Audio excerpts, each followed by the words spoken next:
Assalamualaikum warahmatullahi wabarakatuh. Berjumpa lagi bersama saya Astri Ayu Purwati ya, dan kali ini saya akan berbagi terkait dengan bagaimana cara melakukan pengujian validitas dan reliabilitas untuk sebuah instrumen penelitian. Uji validitas dan reliabilitas ini sendiri biasanya dilakukan untuk penelitian-penelitian jenis kuantitatif yang biasanya melakukan pengumpulan data menggunakan survei ya, melalui kuesioner ya, di mana nanti peneliti akan mempersiapkan beberapa item pertanyaan ataupun pernyataan ya yang akan diberikan kepada responden tertentu.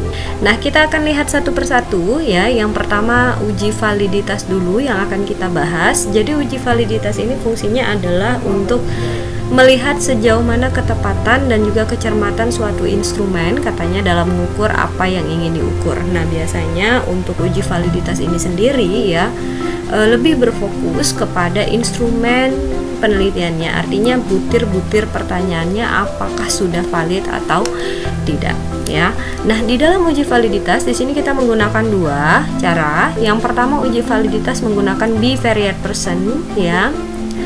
Yang kedua uji validitas menggunakan corrected item total korelasi. Nah, sebenarnya apa sih perbedaan dari keduanya? Nah, saya sedikit menjelaskan di sini ya. Untuk uji validitas menggunakan bivariate, ini merupakan analisa dengan cara mengkorelasikan masing-masing skor item dengan skor total ya. Jadi validitas ini dua-duanya sebenarnya caranya sama, mengkorelasikan skor item dengan skor total. Item-item yang berkorelasi secara signifikan dengan skor total katanya menunjukkan item-item tersebut mampu memberikan dukungan dalam mengungkapkan apa yang ingin diungkap. Artinya jika dia berkorelasi dengan baik, maka pertanyaan ataupun item-item tersebut dapat dikatakan valid. Nah, ini untuk rumusnya. Nah, apa bedanya dengan uji validitas menggunakan corrected item total correlation ya?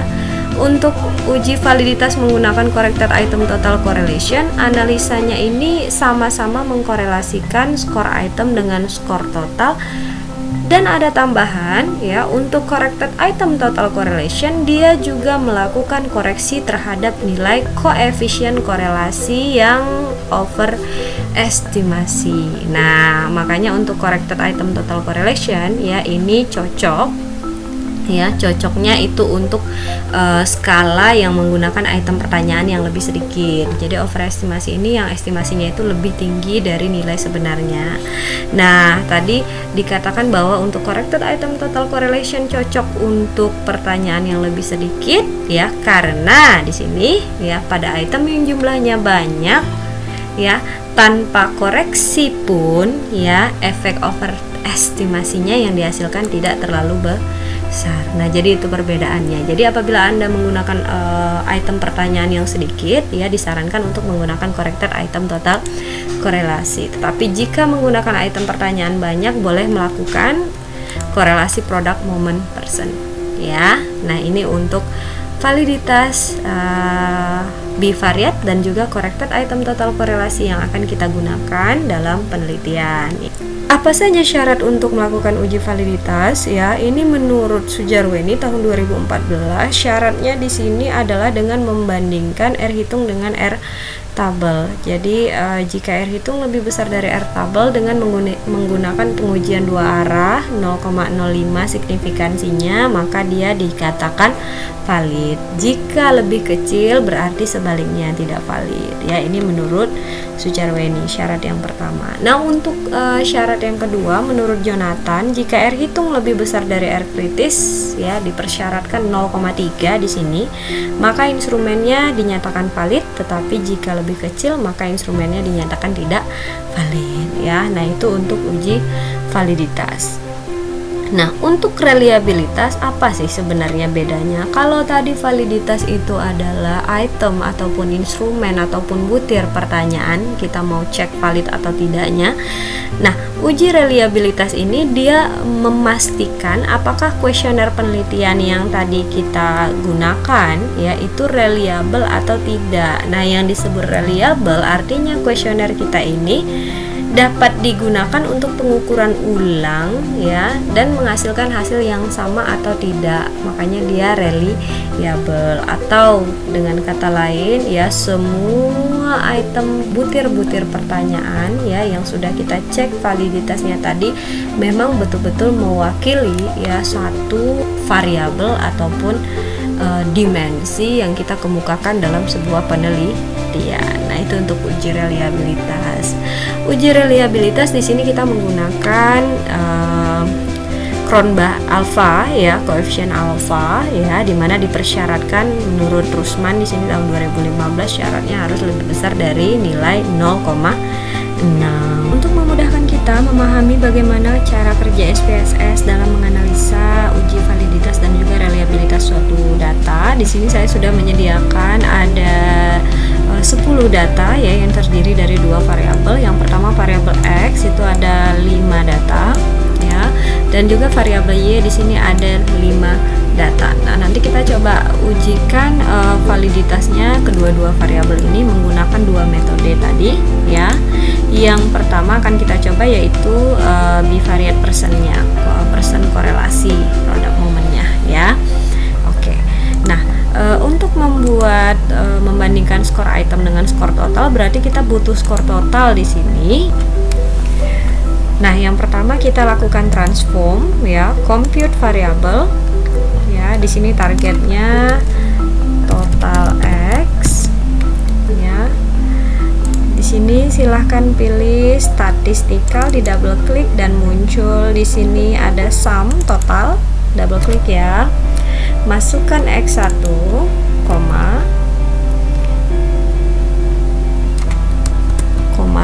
X2, double klik boleh atau pakai ini juga boleh.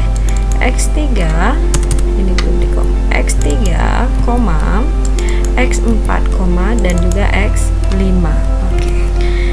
Tinggal di oke kan ya, maka di sini akan muncul total untuk X ya.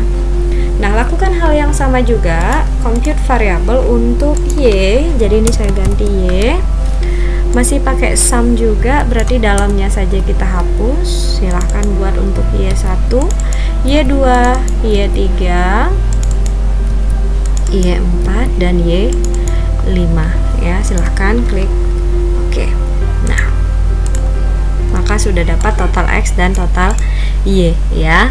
Nah, sekarang kita akan menganalisa untuk korelasi bivariannya. Silahkan masuk ke menu analyze ya, correlate, pilih correlate dan juga pilih bivariate.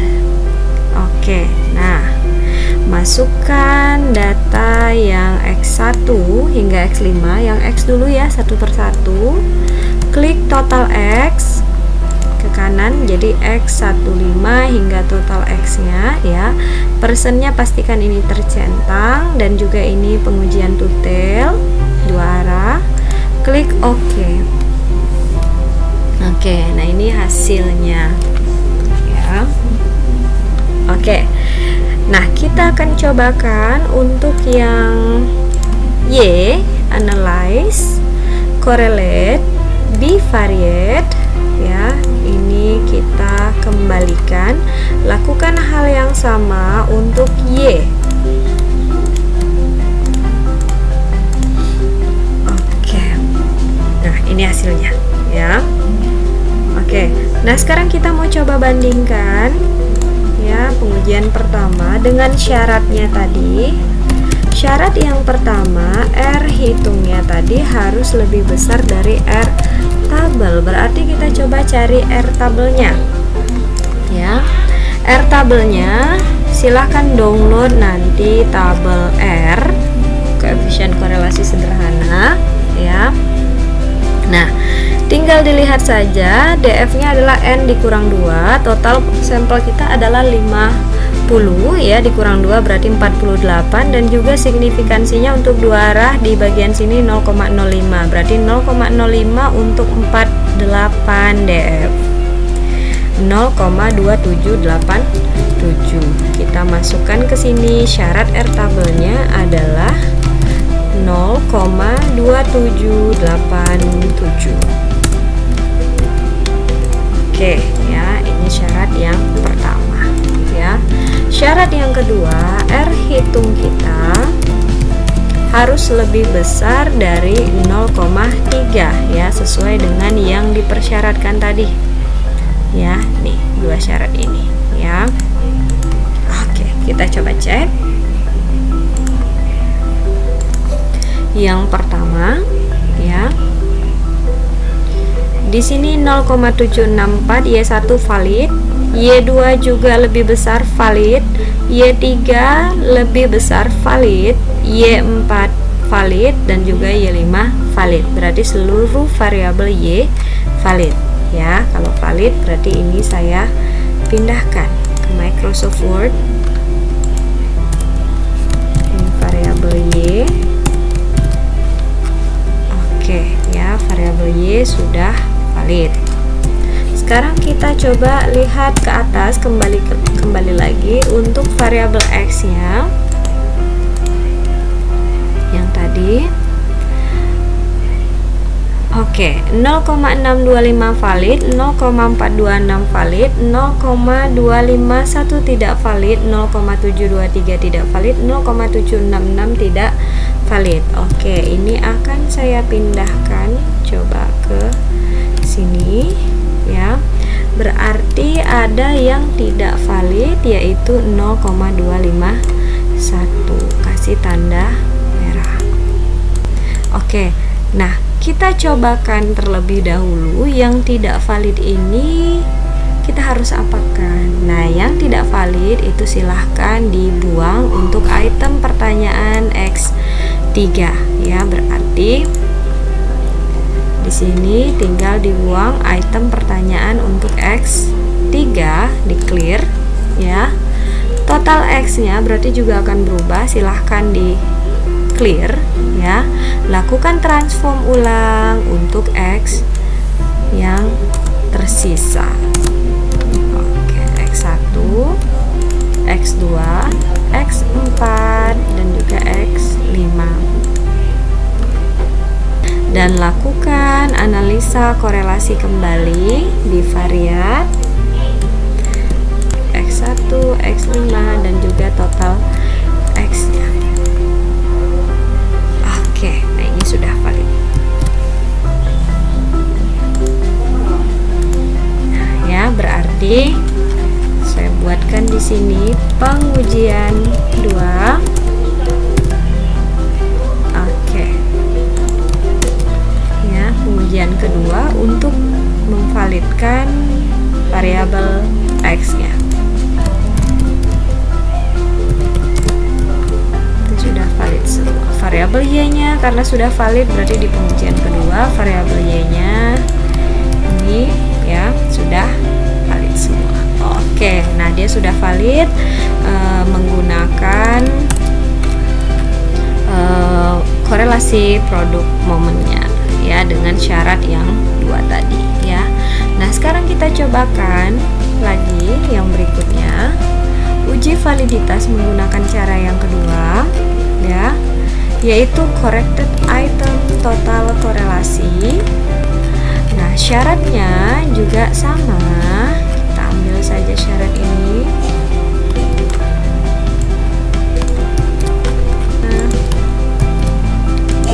Oke, syaratnya ini ya. Nah, bagaimana cara membuat analisanya? Saya langsung saja ya, yang tadi sudah tidak valid itu langsung dibuang saja, akan langsung dianalisa dengan menggunakan corrected item total correlation. Berarti di sini langsung saja saya klik pada analyze, scale, reliability analysis, silahkan dimasukkan X1, X2, X4, dan 5. Yang tadi X3 nya sudah kita buang, jadi sisanya tinggal 4. Kita cobakan. Silahkan klik pada statistik ya, scale if item deleted, continue, dan oke. Oke ya. Nah, kita langsung analyze kembali juga untuk yang variabel Y-nya, Y1 hingga Y5. Yang ini tadi sudah tercentang. Oke ya. Nah, sudah dapat hasilnya. Saya pindahkan yang ini, variabel X, ya. Ini variabel Y.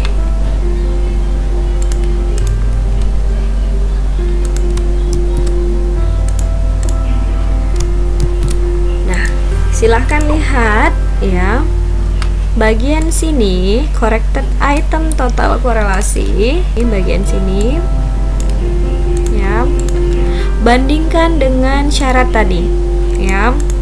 R hitungnya 404 valid, yang X2 nya tidak valid ya, berarti ini saya kasih tanda merah lagi. X4 nya valid, X5 nya juga valid. Nah yang ini Y1 nya valid, Y2 nya valid, Y3 nya tidak valid, dan Y5 nya tidak valid ya, Y4 nya valid. Oke ya, ini pengujian pertama, berarti saya harus buatkan pengujian kedua ya. Saya akan hapus X2, Y3 dan juga Y5 ya. X2, Y3 dan juga Y5 ya. Analyze, scale, reliability analysis, ini yang tersisa. Variabel X nya dulu 3. Oke ya, dan lakukan untuk variabel Y nya. Saya pindahkan ya. Oke,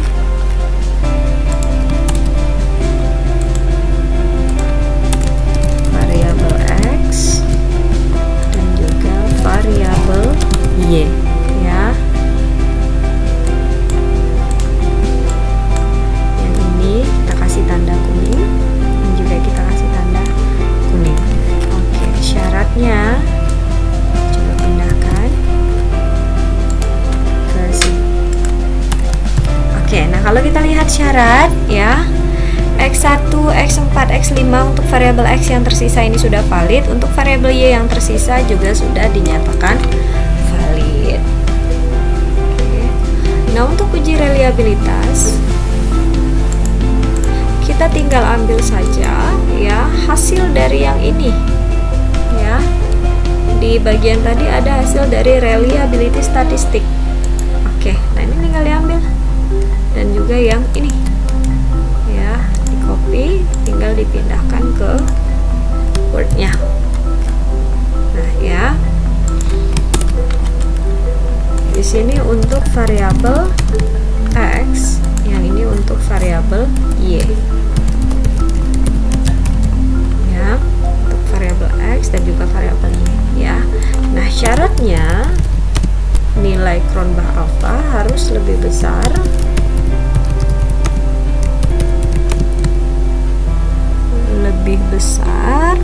dari 0,6 ya. Syaratnya katanya tadi nilai Cronbach alpha harus lebih besar ya dari 0,6 ya, berarti variabel X dan variabel Y ini dinyatakan reliable. Nah, jadi beginilah cara melakukan uji validitas dan reliabilitas untuk memastikan kuesioner yang kita gunakan itu betul-betul valid dan reliable, sehingga dapat kita lakukan ke analisa uji statistik selanjutnya. Oke, nah untuk dua cara uji validitas tadi tinggal dipilih dan disesuaikan saja apakah menggunakan cara persen korelasi ataukah dengan menggunakan cara corrected item total korelasi.